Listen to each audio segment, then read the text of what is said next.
You're listening to Accent Amazing, where we combine language, linguistics, and history to help you improve your pronunciation and make your accent amazing.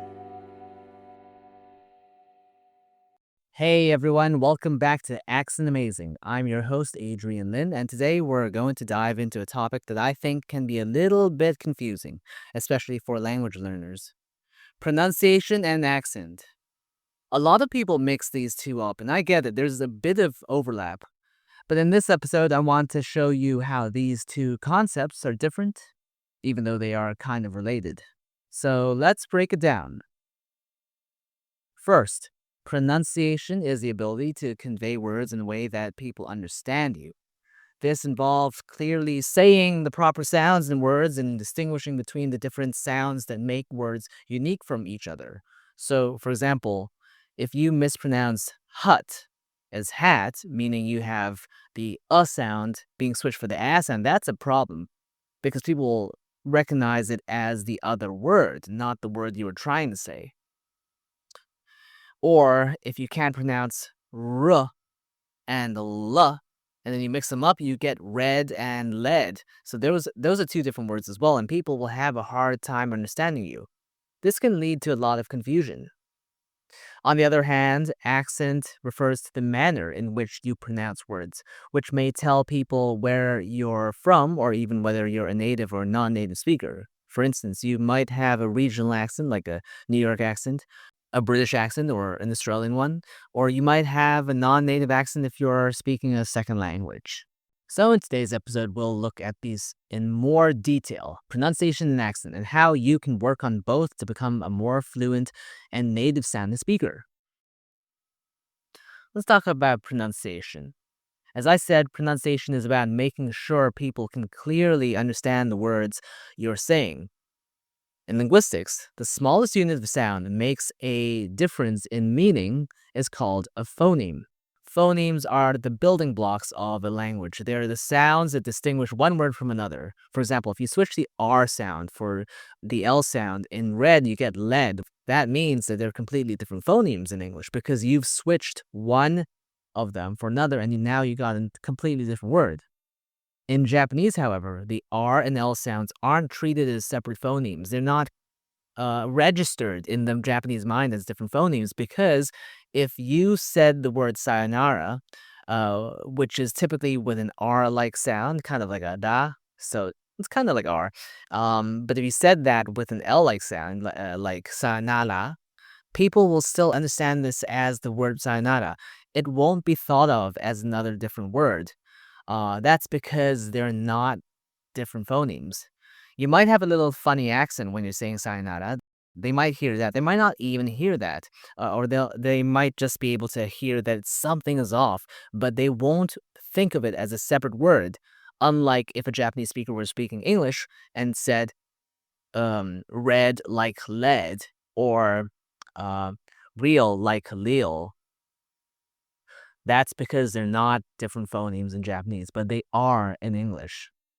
To be understood in English, you'll need to be able to make that distinction. In Russian, the t and t sounds are also separate phonemes. For instance, mat, meaning mother, and mat, meaning something vulgar, show how the t sound is pronounced differently in different words, and they make different words, t and t. However, English speakers might not be able to hear the difference between the two because they're not different phonemes in English. But in order to be understood by a Russian speaker, you will need to be able to distinguish the t and the t sounds. So that is pronunciation. One common pronunciation problem in English is the difficulty non-native speakers face with vowels. English is a Germanic language and has a lot of vowels. Take Spanish, for example. They have only 5 vowels, whereas English has around 15 or more, depending on the accent or dialect. This can make vowel distinctions challenging. For instance, cut and caught, or cat, or beat and bit can be hard for Spanish speakers to pronounce correctly because the vowel sounds are different from what they're used to. And more importantly, those vowel pairs are often very similar to each other. So E and I are physically quite similar to each other, whereas ah and a and seem fairly similar to the Spanish mind, and it is physically fairly close to each other in the XY coordinates of the mouth, the shape of the mouth. And that's what vowels are when you create those sounds. It's how your tongue is positioned in your mouth.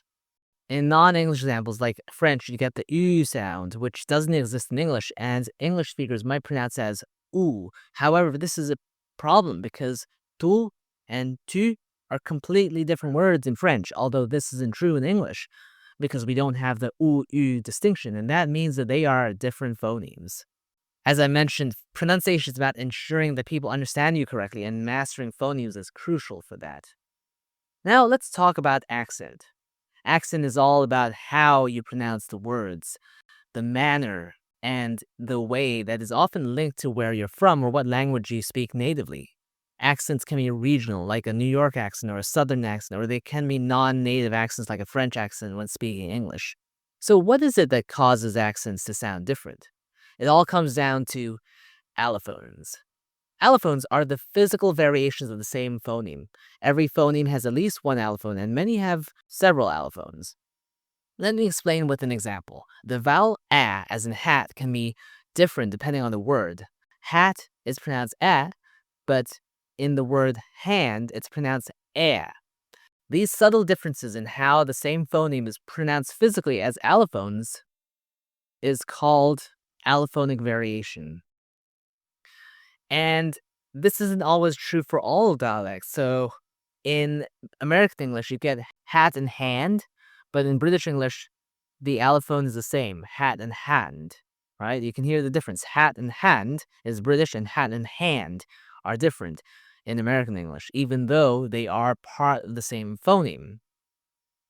Mastering allophones is essential if you want to improve your accent and sound more like a native speaker. While pronunciation is necessary for clear communication, mastering allophones will help you sound more natural. This is why accents often vary from region to region. They often follow a set of rules for how to pronounce the same phonemes differently in different environments, different phonetic environments. Let's compare New York English, British English, and Californian English. A New Yorker might say coffee with a distinct aw sound, and the Californian might say coffee, whereas the Brit might say coffee. So you get coffee, coffee, and coffee. Similarly, a British speaker will say dog, and a New Yorker will say dog, and a Californian will say dog. So you can see that these are not just random words. There's a whole set of words that systematically are pronounced differently. So you get New Yorkers will say dog and coffee, right? Dogs don't drink coffee. And then the Californian might say dogs don't drink coffee. And then the Brit might say dogs don't drink coffee. So these are systematic shifts. These are systematic differences, and that's what makes an accent. It's a systematic change in how the allophones are pronounced in different types of English, or I mean, not just English. It can be any language. Another interesting accent feature is the flap T sound. In American English, you get water. You might notice that the T sound is a bit softer. It's almost like a quick D sound. In British English, however, you'll hear a more distinct T. Well, at least in the received pronunciation accent, which is often called standard British English, you get water, right? If you go to some dialects of Southeast England, you might get water, right? A bottle of water, or more posh, a bottle of water. And then in American English, a bottle of water. The important thing to note is that these differences in accents don't affect communication all that much. Even though the sounds might be pronounced differently, we're still able to understand each other. Our brains are so used to recognizing these differences that we don't even think twice about it. The only time accents become a real barrier is when pronunciation issues come into play, where you mix up phonemes and it affects how people understand you. So how do we improve our pronunciation and accent? Let's start with pronunciation. A great way to work on pronunciation is to practice minimal pairs. Minimal pairs are pairs of words that differ only by one phoneme. So, for example, red and lead. That pair differs by r and l.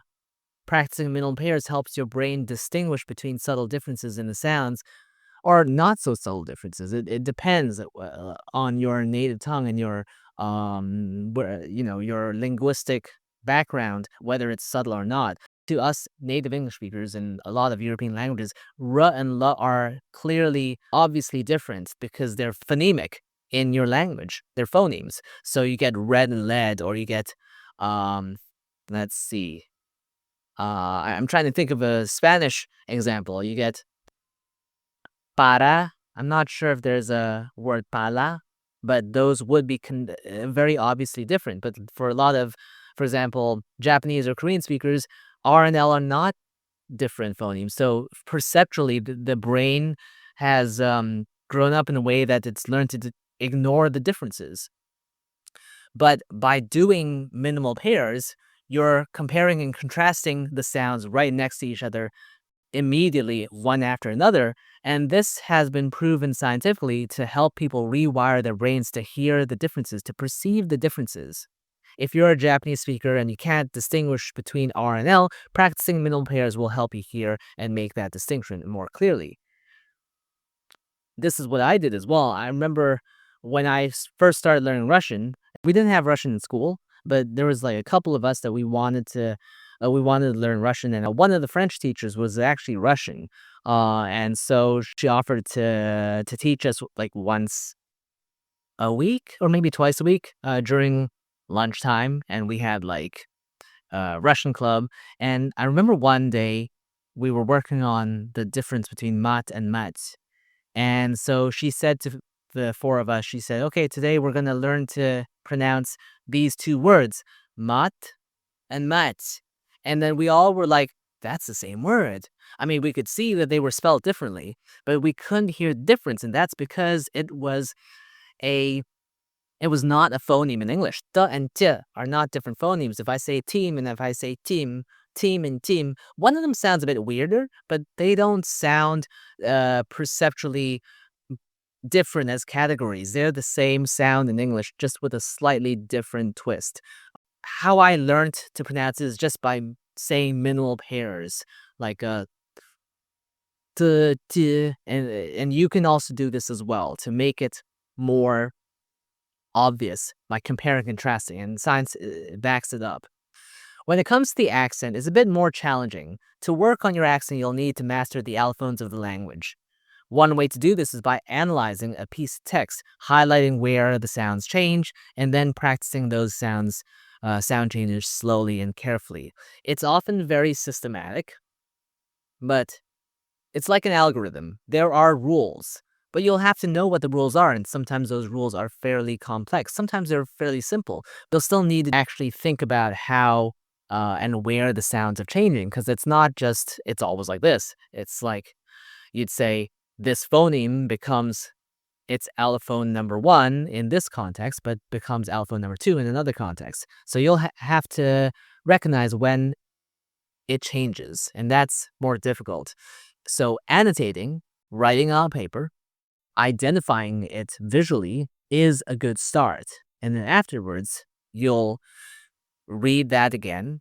And this is what I like to call annotate, read, monologue. And, you've annotated it first. That's the conceptual idea, understanding the concepts. Then you read it out loud. You can see your notes and you can just focus on saying it as accurately as possible. And that's practicing your mouth muscles.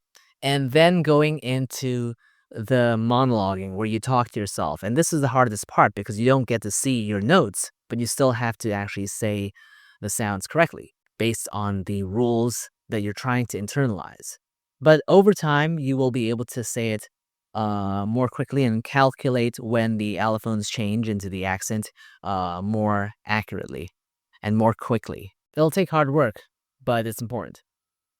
So to wrap up, pronunciation is about making sure people understand you by using the right phonemes, while an accent is about how you pronounce those phonemes in different contexts and create those allophones. By understanding both, you'll be able to communicate more effectively and sound more like a native speaker. It's all about practice, so be patient with yourself and don't forget to celebrate the progress that you make. Thanks for tuning in today. If you found this episode helpful, be sure to subscribe. And as always, leave any comments and questions you'll have. I'll see you in the next one.